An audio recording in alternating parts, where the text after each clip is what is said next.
Welcome one all, my name is Tawess and today we are going to bring in a new toy. To paint a toy, I got an airbrush. I accidentally ordered a bid on a compressor and felt like, well, now I have a compressor, I might as well also get an airbrush.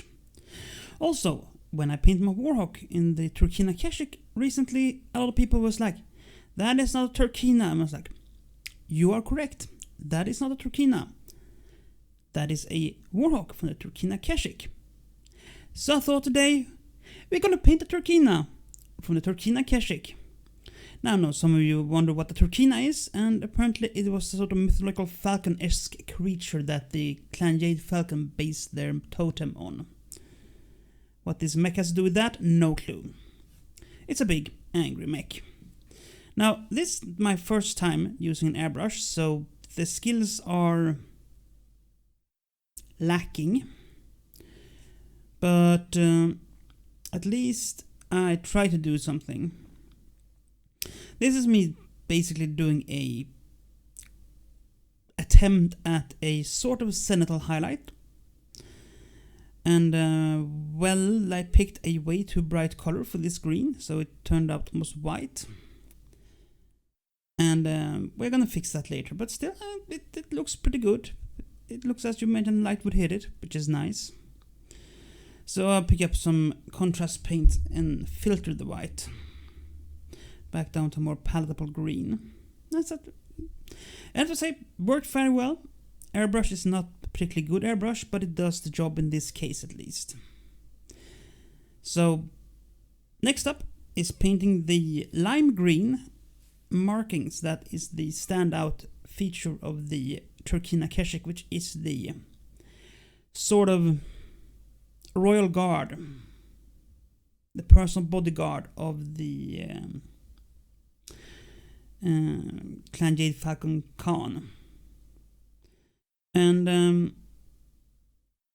basically you pick out a few prominent areas. This one is you can freehand however you want it. You can go as light or as heavy as you want. I've seen a really nice one where they went with a more tribal design and really digging into it. So yeah, you do. I decided to do a bit on the upper body. Also, I didn't ink this one. I considered it, but I decided against to just see how it turned out. Because usually I ink everything. Not so much this time. But you know, you have to try different things every now and then. Now, with that said, we do have a few things coming up. So, next up is painting weapons, I think. I mean, this is, as always with me, I paint weapons silver, and you can take whatever silver you want for that. You can also paint your weapons white, black, whatever you want.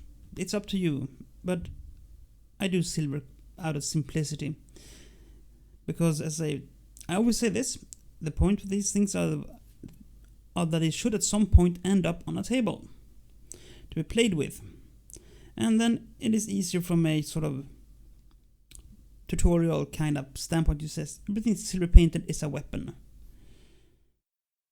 Makes sense to a certain degree. And well, beyond that, it's a really popping mech. You cannot get away from that. It really pops. I like it. It's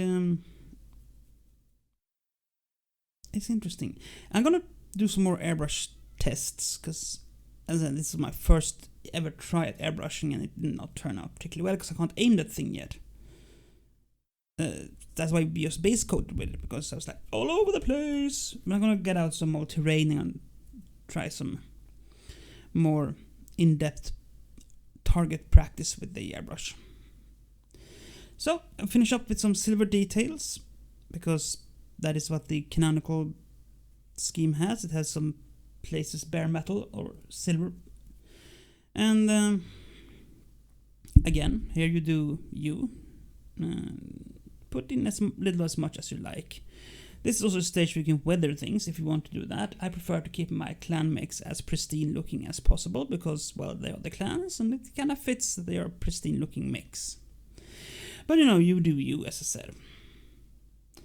And we're going to wrap this up soon and finish it off with some really nice Nuln oil to give it some shading, and then some popping and locking gold for the cockpit. And I have again had this sort of argument a few times about me painting my cockpits metal rather than gemming them.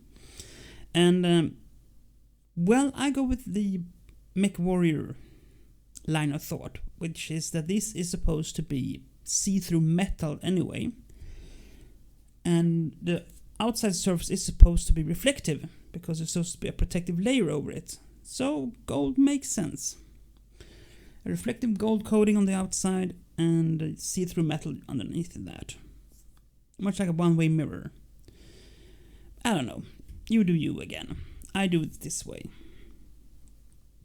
Now, I had to resist the urge to put everything under Nuln oil, but I really liked the candy turquoise, most minty.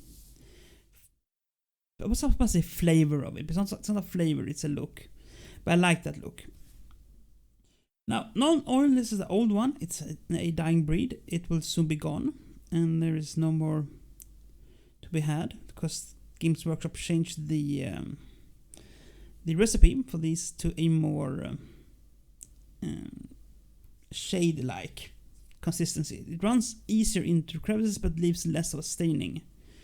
And the gloss version is gone entirely.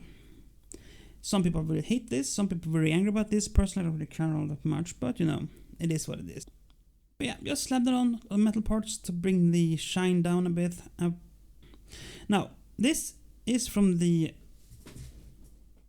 Clan Heavy Battlestar, which means that I have 4 more mechs from this one sitting around, and I also have a Innisphere Direct Fire Lance. Both of these are going to be painted up coming weeks. And there you have it. One pretty little mech. Looking really good, actually. So, until next time, stay safe, be kind, and do play fair. Bye.